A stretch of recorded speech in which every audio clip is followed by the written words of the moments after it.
On a des gourmands sur le plateau, moi le premier, et vous tous certainement.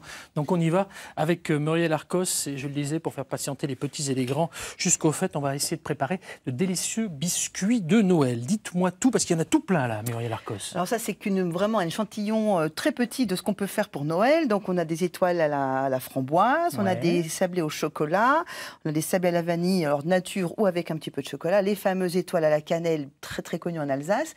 Et là-bas, on a des petits bonhommes. Alors c'est les mêmes, mais un petit peu décorés façon Noël. Et là, c'est les étoiles à la noix de Grenoble. Voilà. Tadam! Attention, celui-ci m'appelle en me disant oh, Pascal, Pascal. Donc je le prends. Hein. C'est un sable à la vanille, c'est ça? Tout à fait. D'accord. Comment on fait ça? Alors, tout simplement, c'est la recette la plus classique, mais je vous la donne.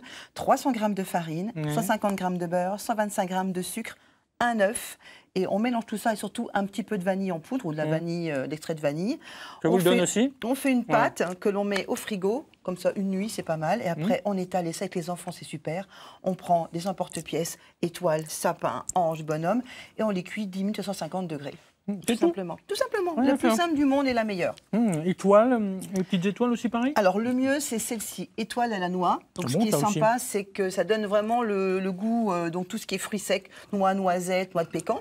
Donc là, on prend 250 g de farine, 125 g de beurre, 125 g de sucre, 125 g de noix hachées et un œuf. Pareil, on mélange tout bien, on met au frigo minimum de 3 heures, une nuit c'est encore mieux. On étale et pareil, on cuit à peu près 10-12 minutes à 160 degrés. Ouais, je vais faire goûter à mes camarades de jeu parce que voilà, j'attendais que vous terminiez. Tenez, Maître Chomard, tenez, Jérémy Demey, vous allez me dire ce que vous en pensez.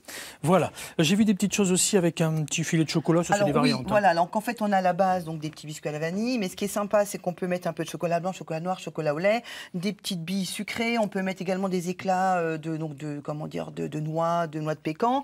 Là pour le coup c'est la même recette que les petits biscuits à vanille, mais simplement je les ai entrouvert pour mettre de la confiture de framboise. Voilà, c'est des fameuses comme les Linzer en fait qu'on fait du côté de Vienne. On peut mettre abricots, framboises, fraises, figues, tout ce qu'on a envie. Et l'avantage des biscuits de Noël, c'est qu'on peut les faire au moins 3 semaines à l'avance. Ça se conserve très très bien. Mais j'allais vous le demander. Voilà, ou en boîte métal, ou sinon ça se met au frigo, ça se congèle même.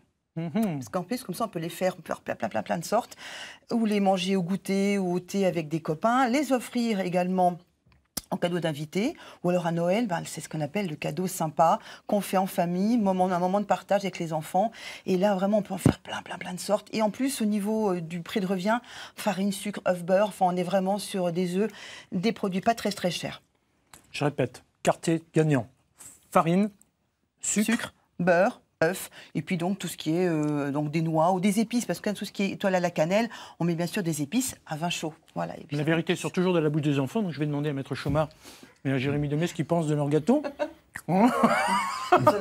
Maître Chomard, je crois, là, c'est pas possible. Vous m'avez dit que j'étais gourmand, je vous le confirme, c'est très bon, une merveille. D'accord. Très bon, moi j'attends de passer ma chronique pour pouvoir le manger, pour essayer d'avoir le gosier à peu près normal.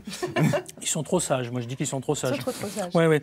Y a des trucs et des astuces aussi quand même pour tous ces petits gâteaux, parce que voilà, nous on peut les garder pour soi, on peut les mettre dans de belles assiettes, mais si par exemple on veut les offrir, parce qu'après tout, ça peut être des cadeaux pas chers et sympas. Eh ben justement, donc là pour le coup, Internet va être notre ami, pas comme jusqu'à prix d'avant.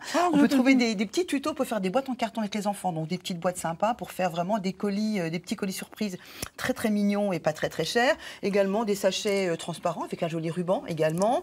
Juste un petit bonhomme, voilà, le petit bonhomme avec un petit ruban, ça fait aussi, pourquoi pas un petit marque-place. On peut mettre aussi là avec un petit crayon alimentaire, chocolat, le prénom à table, par exemple pour Noël, ça peut être sympa. Comment vous faites ça ça c'est de la pâte à sucre, tout simplement. Donc c'est une petite pâte sucrée de couleur. On met un petit emporte-pièce, on fait donc des petits nœuds, des petits cœurs, des petits yeux, tout ce qu'on a envie, pour vraiment avoir l'esprit de Noël et vraiment l'esprit des fêtes. Et on peut vraiment faire ça tout le mois de décembre en famille. Donc c'est vraiment super sympa à faire, je pense.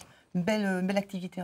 Ça ne se fait pas de parler la bouche pleine, néanmoins, il faut quand même savoir goûter un petit peu aussi, pour savoir bien en parler, parce qu'autrement c'est bien joli d'en parler, mais enfin ça ne goûte pas.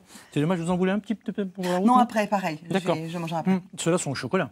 Oui, là c'est des tout chocos. Alors en fait ça c'est très très bien parce qu'il n'y a pas d'œufs dedans, ce sont des sablés un petit peu comme à l'anglaise.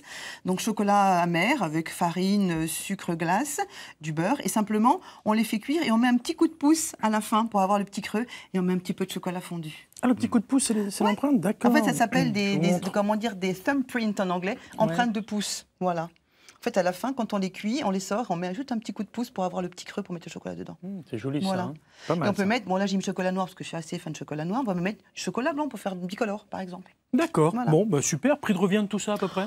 Vraiment au niveau du prix, là j'ai utilisé je crois 1 kg de farine pour tout faire. Donc on est sur même pas, on va dire grosso modo, ce qui me coûte tout ça c'est le noix. On est sur 10 € tout compris pour faire tout ça. Et encore, j'en ai encore plein à la maison. C'est délicieux. Voilà. Ils sont sympas ceux-là, moi je les aime bien. J'aime bien, ouais, mais ils sont tous bons. Hein. Bon, là je fais des jaloux évidemment, mais voilà, on retrouve les petits conseils sur Internet, c'est très simple. On rappelle le quartet pour faire tous ces gâteaux? Donc, alors, beurre, sucre, œuf et farine. Beurre, sucre, œuf et farine. Voilà.